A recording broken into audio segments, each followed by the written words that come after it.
Já já, nossa expedição no fundo do mar do Paraná continua. Mas antes disso, final feliz para uma tartaruga da espécie cabeçuda. Ela foi achada doente e à deriva, próxima à Flórida, nos Estados Unidos.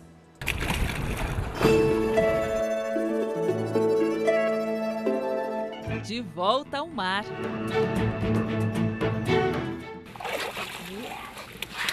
Depois de uma temporada no hospital para animais, uma jovem tartaruga marinha da espécie cabeçuda retorna aos oceanos. Com pouco mais de 3 quilos e 30 centímetros de comprimento, a pequena tartaruga foi achada por um pescador há 4 semanas, flutuando num emaranhado de algas marinhas, próximo a um arquipélago no sul da Flórida. O diretor do hospital, Rich Moretti, disse que esses animais costumam confundir com facilidade um de seus alimentos favoritos, a água-viva. Infelizmente, tem muito plástico no oceano e ela ficou confusa e comeu um pouco dele. E isso entupiu seu intestino e fez com que ela começasse a flutuar.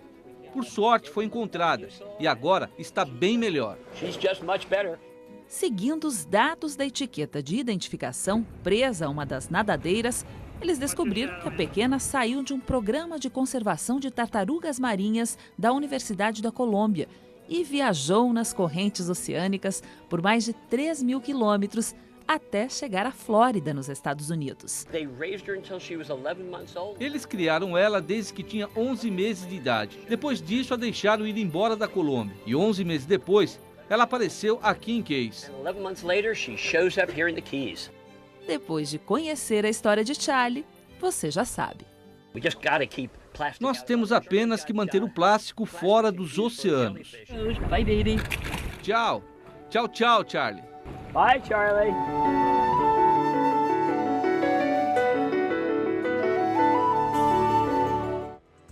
Antes do nosso mergulho no litoral paranaense, uma paradinha em São Paulo, onde experientes sócias de um dos mais antigos clubes de jardinagem mostram para as novatas que qualquer pessoa pode cultivar um jardim.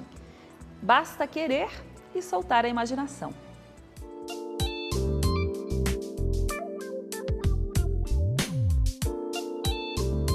Começou com um grupo de 9 senhoras inglesas que vieram a São Paulo acompanhando seus maridos, mas no começo era um grupo de amigas que trocavam ideias sobre plantas, como cultivar e esse tipo de coisa.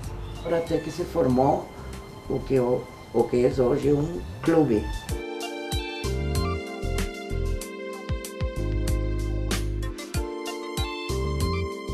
Tem de todas as idades, desde mocinhas, a nossa sócia mais antiga já está com 104 anos.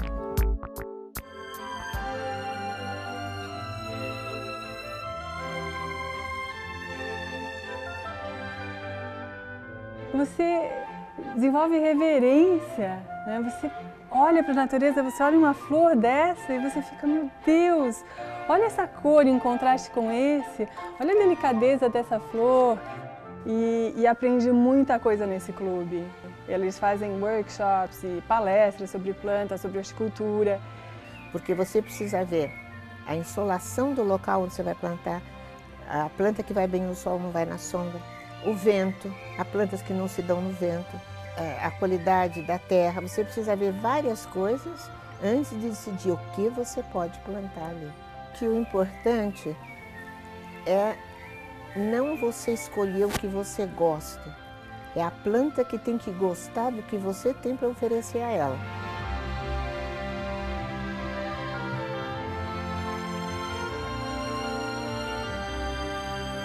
Eu acho que a planta dá uma alma pro ambiente, porque você se realiza quando você planta, você vê crescer, você vê se desenvolver, enche teus olhos, você ocupa seu tempo, você esquece seus problemas, você vai para o jardim, a jardinagem é muito benéfico para o ser humano.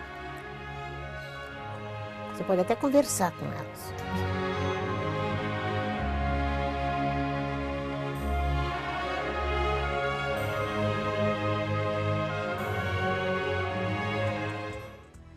Agora sim, de volta ao Mar do Paraná. Devastar é rápido, Lento e precioso é o trabalho de recuperação. No litoral paranaense, os recifes artificiais já dão resultado e fazem a alegria dos pescadores e principalmente da vida marinha na região.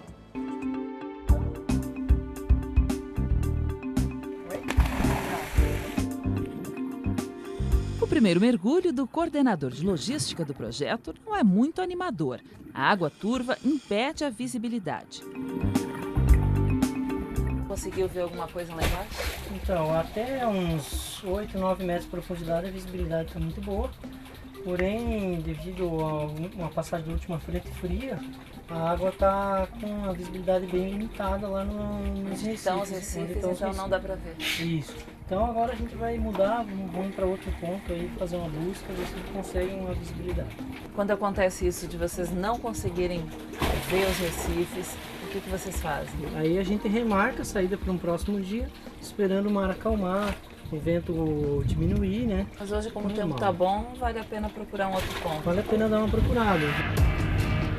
Então vamos lá. Mais à frente, em outro ponto, os técnicos e biólogos voltam ao mar.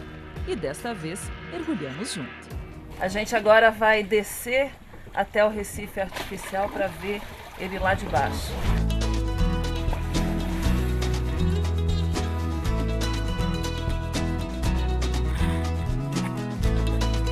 Até 5 metros de profundidade, visibilidade total. Mais abaixo, a água começa a ficar turva, o que significa mais nutrientes para os cardumes. Agora, quem chega do mar traz mais do que peixes no barco. Chega com informações importantes para os pesquisadores. Pescada, camarão pistola e alguns outros tipos de peixe. Esse aqui é pescada? Esse é pescada, esse aqui é clariana. Esse é o camarão pistola, né? Camarão branco. E estava onde eles? Lá perto dos recifes? É lá perto do Recife, bem por fora do Recife estava. A oferta de peixes dá aos técnicos do Rebimar pistas dos benefícios conseguidos com os recifes artificiais. E a troca de experiências e informações entre pesquisadores e pescadores não acaba na areia da praia. No galpão, mais à frente, o coordenador de pesca, que monitora os pescadores, começa a triagem. Dessa conversa, sairão dados importantes para os técnicos. 25,9. Por que vocês medem os peixes, Maurício? A gente mede para ter uma noção se vai haver alguma modificação no comprimento deles em função dos recifes. A gente sabe que existe variação ao longo do ano, a gente faz essa amostragem ao longo do ano inteiro e pode ser que também ocorra uma modificação por causa do recife, alguma mudança nesse comprimento deles. Você está gostando do resultado? Está maior? Ainda não dá para dizer, porque esse processo, a literatura traz que às vezes demora mais de 10 anos para que haja uma estabilização. Assim. Então, nesse momento a gente está fazendo essa amostragem apenas com os desembarques. Se der certo a proposta futura aí de continuamento do monitoramento, a gente vai fazer um plano amostral um pouco mais preciso, que daí vai conseguir perceber mudanças mais tênues. Sim, e os pescadores estão apoiando essa ideia? De forma geral, a maioria sim. A maioria está apoiando, tanto que não atrapalha eles também nas rotinas de pesca. Então foram feitas reuniões, discussões, perguntas para chegar num consenso de como seria mais adequado colocar essas estruturas no ambiente de forma que não atrapalhasse, que fosse condizente com a atividade comercial da pesca artesanal e com a conservação da biodiversidade. Porque é importante eles entenderem o processo para continuar praticando a pesca dessa forma. A pesca de forma sustentável, que um dos maiores problemas que a gente vê mundialmente é a escassez de pescado, cada vez vem diminuindo. E essas alternativas servem para tentar preencher essas lacunas, no sentido de conservar e manter para as futuras gerações um sustento que venha do mar. O motivo para tanta satisfação no rosto destes pescadores e técnicos ou biólogos do Rebimar vem do mar, ou melhor, está no mar. O dia a dia dele mudou, né? Facilitou para ele, a renda dele aumentou. É lógico que ele precisou passar por algumas adaptações porque o ambiente mudou, mas são adaptações fáceis dele fazer e que tiveram bons resultados. E o que o senhor acha dos recifes? Não, o Recife melhorou aqui 100% a pesca. 100%. Olha, fazia muitos anos que não dava camarão aí. Esse camarão branco aqui, ó. Eles sabem disso, né? E aí depois que eles colocaram o Recife aí, o pessoal não arrasta, né? Lá não tem como arrastar. Então é onde que ele se produz mais. Bom para todo mundo. É bom para todo mundo. Dura mais tempo nessa profissão. Dura mais tempo a pesca, é que o pescador artesanal, na verdade, é o clima que faz o defeso para nós, né? Porque se o mar estraga, a gente não pode ir. Ventou, não pode ir. Então, nós trabalhamos a base de 15 dias por mês, depende do tempo. Tem que ir conforme a natureza manda. Conforme a natureza manda. Exatamente.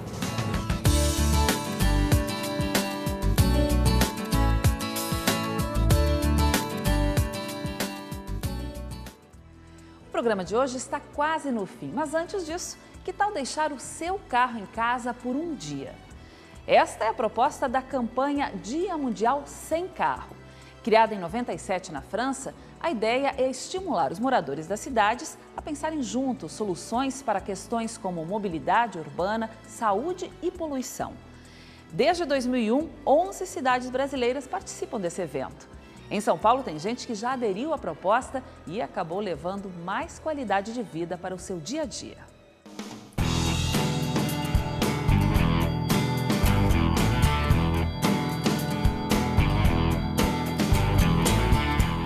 Eu sou a Georgia Halal, eu sou estilista, eu moro em São Paulo há 8 anos, eu vim de Porto Alegre, do Rio Grande do Sul.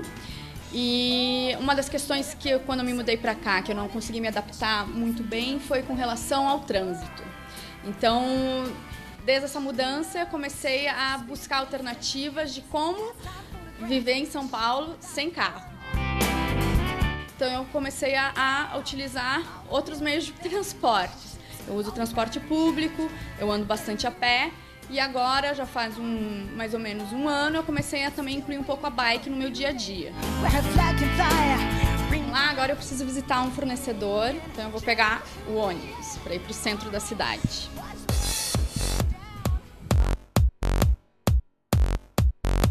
Uma coisa que eu percebo um pouco dos paulistanos aqui em São Paulo, que eles têm um pouco de medo de sair para fora do carro. Sempre tem um risco, sempre corre o risco. Você corre o risco dentro do carro, no caso de alguém chegar e levar o teu carro, né? Então, assim, é uma questão que você não vai, obviamente você não vai andar, você vai tomar algumas precauções, né, para andar. Você perde muito tempo no trânsito hoje em dia em São Paulo. É esse cálculo que as pessoas precisam fazer. Às vezes você fica 2 horas parado, né? O que você poderia estar fazendo, né, para melhorar, né, a sua qualidade de vida?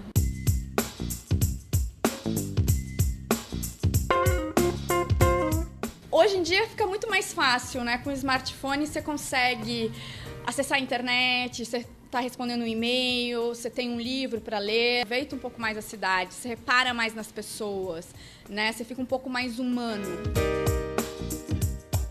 Tá me seguindo, é? Aí é isso, você anda pelo bairro, você conhece as pessoas. Essa questão da mobilidade em São Paulo, porque a questão é essa, onde vai parar o trânsito, né? Vai parar, a cidade vai travar.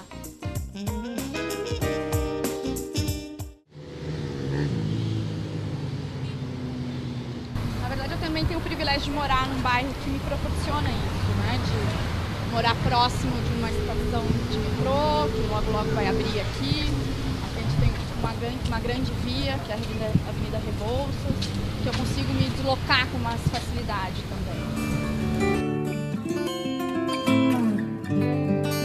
É possível viver em São Paulo sem carro? É possível, é uma questão de planejamento.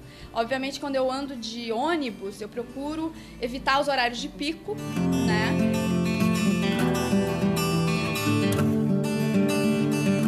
Enquanto a estilista Georgia vai de ônibus, o professor Tiago resolveu usar a bike.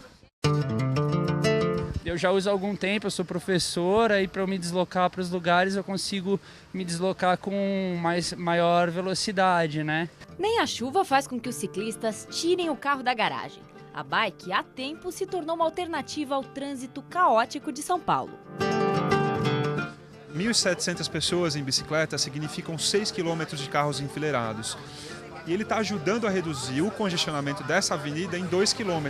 A cada hora, a cada minuto, a gente teria 2 km a mais de carros se todas as pessoas que optaram pela bicicleta tivessem de carro.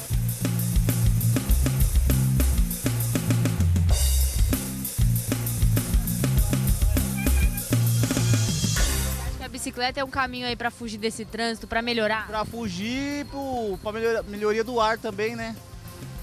E o ar de São Paulo, muito poluído. Só na capital são mais de 5 milhões de automóveis. Todo ano, 4 mil paulistanos morrem por causa da poluição que os carros contribuem e muito para produzir. Se a cidade diminuísse os níveis de poluição em 10%, 114 mil pessoas deixariam de morrer nos próximos 20 anos.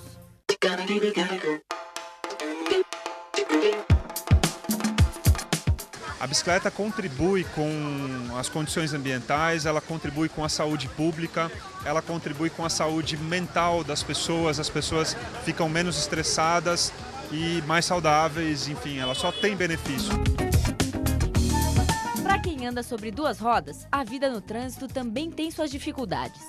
Todas, trânsito, rua, as pessoas não respeitam, tinha que ter mais ciclovia com certeza. Está sempre no cantinho da calçada, de vez em quando você tem que desviar um pouquinho do buraco, passa aquele ônibus colado, o carro. Porque o espaço é muito mal distribuído na cidade. Nesse cenário aqui que a gente está vendo, você está vendo um mar de carros e alguns ônibus sofrendo para se locomover. Muitas vezes o pedestre está sofrendo para atravessar uma faixa porque os carros não conseguiram atravessar o cruzamento. O ciclista está espremido ali no meio, o motociclista também. Então, quando você olha para esse cenário, a gente começa a entender que é fundamental redistribuir o espaço das ruas.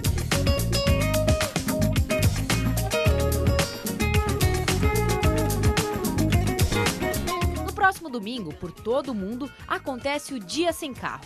Além de procurar alternativas de transporte, o evento propõe uma discussão de mudança de valores.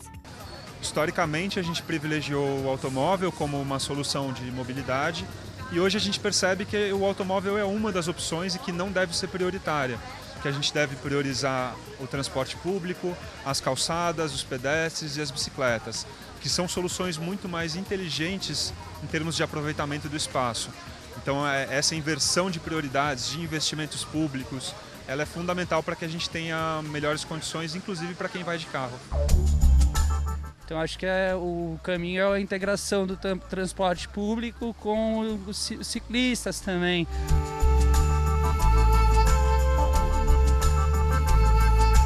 Tem muita coisa para melhorar. Eu acho que tem uma questão até de educação, das pessoas começarem a pensar mais no coletivo, pensar um pouco mais na pessoa do lado. Não deveria existir só um dia, né, mundial sem carro. Acho que todos os dias poderia ser um dia sem carro, né? É uma questão de escolha. O Good News de hoje chegou ao fim, mas você pode rever esta e outras aventuras no nosso site, redetv.com.br/Good News. Também estamos no Facebook. É só procurar por Good News, espaço Rede TV, tudo junto. E eu te vejo na semana que vem. Tchau!